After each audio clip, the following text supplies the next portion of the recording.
Hello दोस्तों, नमस्कार। अभी हम बात करने हैं ललोयड स्टील इंडस्ट्री लिमिटेड की। इससे संबंधित Q1 के रिजल्ट चूंकि आज जारी होने वाले थे, वो मार्केट बंद होने के बाद जारी कर दिए गए हैं। और इसमें आप देख रहे हैं कि लगभग 9.5% की निगेटिव तेजी इसमें दिखाई दे रही है और लगभग 50 रुपये 45 पैसे के आसपास ये BSE पे ट्रेड कर रही थी और इसने लगभग 9.5% की निगेटिव तेजी दिखाई हुई थी।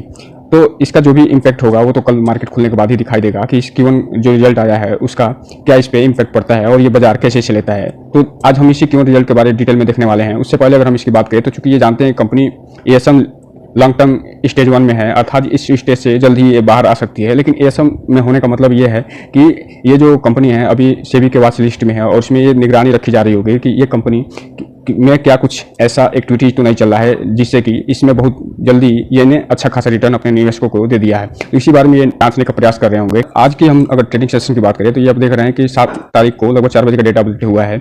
इसमें 58,96,000 लगभग 59 लाख शेयर इसमें ट्रेड हुए हैं, जिसमें से लगभग 29 लाख शेयर डिलीवरी के रूप में उठा लिए गए हैं। और यहाँ पे आपको दिखाई दे रहा है लगभग 49% के आसपास इसमें लगभग डिलीवरी उठाई गई है, अर्थात ये लगभग 50% के आसपास इसमें डिलीवरी उठाई गई है। ठीक ठाक डिलीवरी बनती है। अब चलते हैं इसके रिजल्ट को हम डिटेल्स देख लेते हैं और जानने का प्रयास करते हैं कि इस रिजल्ट में इन्होंने क्या दिया है। तो दोस्तों आप यहाँ पे देख रहे हैं कि ये 7 तारीख है, यानी 7/8/2023 इन्होंने अभी रिजल्ट जारी कर दिया है।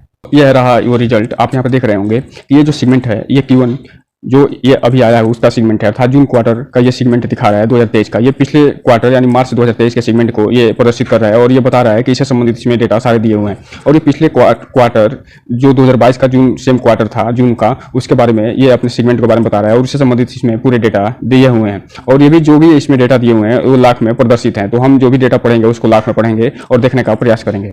अगर हम सबसे पहले रेवेन्यू फ्रॉम ऑपरेशन की बात करें तो आप यहाँ पे देख रहे हैं इसका जो इस क्वार्टर जून 2023 के क्वार्टर में जहाँ इसका रेवेन्यू फ्रॉम ऑपरेशन 11,311 लाख के आसपास था, वहीं इस सेम क्वार्टर जून 2022 में इसका 5,077 लाख के आसपास था। अर्थात इसके ईयर ऑन ईयर में इसमें अच्छी खासी वृद्धि दिखाई दे रही है, लगभग दुगुने के बराबर। वहीं अगर क्वार्टर की बात करें तो आप इसका मार्च क्वार्टर 2023 में जहाँ 17,384 लाख के आसपास इसका रेवेन्यू फ्रॉम ऑपरेशन रहा था, वहीं वर्तमान में 11,311 लाख के आसपास हो गया है। अर्थात एक तरफ जहाँ इसके क्वार्टर में रेवेन्यू फ्रॉम ऑपरेशन में अच्छी खासी कमी दिखाई दे रही है, वहीं ईयर ऑन ईयर अगर हम इसकी बात करें तो इसमें लगभग 2 गुने के बराबर वृद्धि दिखाई दे रही है।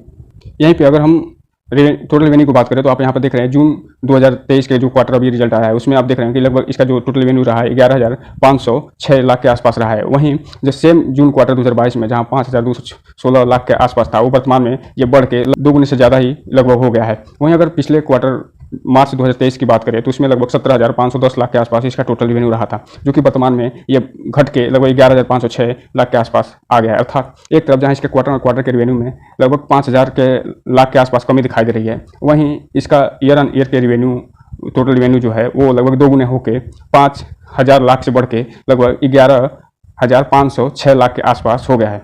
अब हम यदि इसके टोटल एक्सपेंस की बात करें तो आप यहाँ पर देख रहे हैं कि इसका जो टोटल एक्सपेंस है, एक तरफ जहाँ ये पिछले जून क्वार्टर 2022 में मात्र 3,958 करोड़ का था, वो बढ़ के वर्तमान में यानी जून क्वार्टर 2023 में 10,000 के आसपास हो गया। अर्थात इसके ईयर ऑन ईयर के जो एक्सपेंस में है ठीक ठाक वृद्धि दिखाई दे रही है। वहीं अगर क्वार्टर की बात करें तो यहाँ पे आप देख रहे हैं कि इसके एक्सपेंस में अच्छी खासी कमी दिखाई दे रही है। अर्थात मार्च 2023 में जहाँ ये 16,298 लाख के आसपास था, वो वर्तमान में घट के 10,018 लाख के आसपास आ गया है। अर्थात कुल मिलाकर अगर हम बात करें तो यहाँ पे देखेंगे आप कि इसके चूंकि क्वार्टर में अच्छा खासा एक्सपेंस में कमी आई है, और वहीं अगर बात करें हम ईयर ऑन ईयर की तो इसके एक्सपेंस में ठीक ठाक वृद्धि दिखाई दे रही है। तो इसका क्वार्टर चूंकि हम अभी ऊपर देखे थे, इसका टोटल रेवेन्यू में भी कमी आई थी और इसके एक्सपेंस में भी कमी आई है। अगर इसमें एक चीज़ आप जान लीजिए कि अगर इसका नेट प्रॉफिट यानी प्रॉफिट फॉर द पीरियड अगर ज़्यादा होगा तो ये मान के चलिएगा इसका जो Q1 का जो टोटल रेवेन्यू होगा वो ज़्यादा होगा, मतलब उसमें जो कमी आई होगी उस ज़्यादा कमी नहीं आई होगी, जबकि और इसका एक्सपेंस में ज़्यादा कमी आई होगी। इसी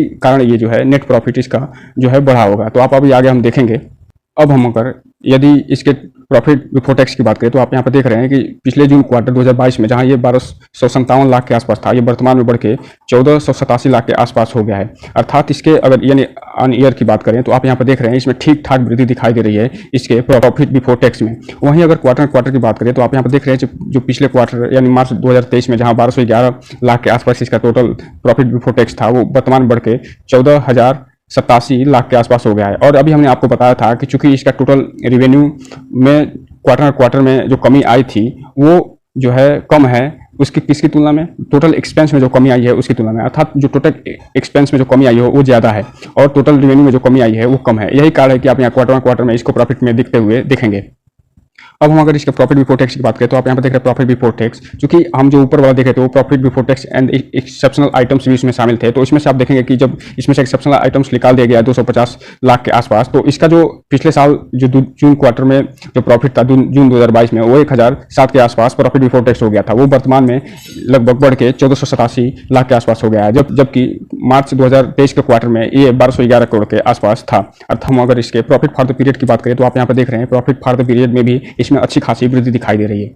और इसमें चूंकि टैक्स सारे काटने के बाद ये प्रॉफिट दिखाए जाते हैं, यहाँ पर देख रहे हैं करंट टैक्स और डिफरेंट एक्सपेंस और अदर इनकम सब काटने के बाद इसमें प्रॉफिट जो दिखाई दे रही है वो ठीक ठाक दिखाई दे रही है। अगर हम पिछले क्वार्टर यानी मार्च क्वार्टर की बात करें तो उसका जो प्रॉफिट था वो 6 से 41 लाख के आसपास था, जो कि वर्तमान में बढ़ के लगभग 2 गुना हो गया है और 1283 लाख के आसपास हो गया है इसका टोटल प्रॉफिट। वहीं अगर हम पिछले सेम क्वार्टर जून 2022 की बात करें तो यहाँ पर देख रहे हैं कि जो पिछला जो जून क्वार्टर में था उसका जो प्रॉफिट था 1007 लाख के आसपास था, जो कि वर्तमान में बढ़ के 1283 लाख के आसपास हो गया था। कुछ मिलाकर अगर नेट प्रॉफिट या भी प्रॉफिट फॉर द पीरियड की बात करें तो आप यहाँ पर देख रहे हैं इसमें अच्छी खासी तेजी दिखाई दे रही है। एक तरफ जहाँ क्वार्टर में इसके प्रॉफिट में लगभग 2 गुने की वृद्धि दिखाई दे रही है टैक्स सब छाटने के बाद, वहीं ईयर ऑन ईयर के प्रॉफिट में इसमें लगभग 250 लाख के आसपास वृद्धि दिखाई दे रही है। अर्थात कुल मिलाकर अगर हम बात करें तो इसमें इसका जो प्रॉफिट यानी इसका जो रिजल्ट रहा है वो लगभग अच्छा ही रहा है, क्योंकि इसका ईयर ऑन ईयर तो रिजल्ट बहुत ही अच्छा रहा है। जबकि इसका क्वार्टर की बात करें, चूंकि इसके सेल्स में हालांकि जो कमी आई थी, इसका रेवेन्यू फ्रॉम ऑपरेशन में हालांकि कमी आई है,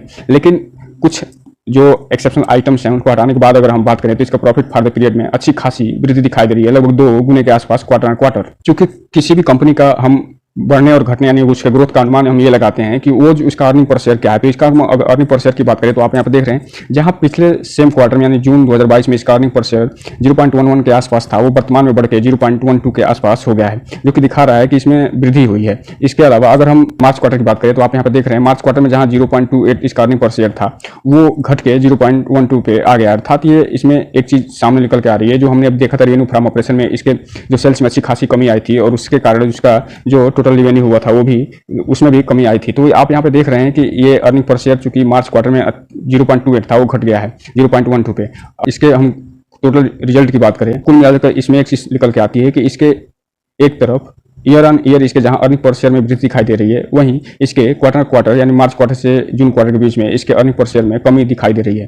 तो कुल मिलाकर अगर हम बात करें तो ये जो कंपनी है इसका परफॉर्मेंस लगभग ओके रहा है, नहीं बहुत ज़्यादा अच्छा रहा है, नहीं बहुत ज़्यादा खराब रहा है। इसका ईयर ऑन ईयर तो परफॉर्मेंस बहुत ही अच्छा रहा है, लेकिन क्वार्टर में इस कंपनी ने उतना बढ़िया परफॉर्मेंस नहीं दिखा पाई है। यहीं पर हम एक चीज़ और देख लें कि इसके शेयर होल्डिंग पैटर्न की, तो आप यहाँ पर देख रहे हैं कि इसका जो शेयर होल्डिंग पैटर्न है वो वर्तमान में जो इस समय लगभग 60% के आसपास इसका टोटल शेयर होल्डिंग पैटर्न बना हुआ है, चूंकि हम बीएससी की वेबसाइट पे दिखा रहे हैं, और जो पब्लिक के पास है वो 40% के आसपास है।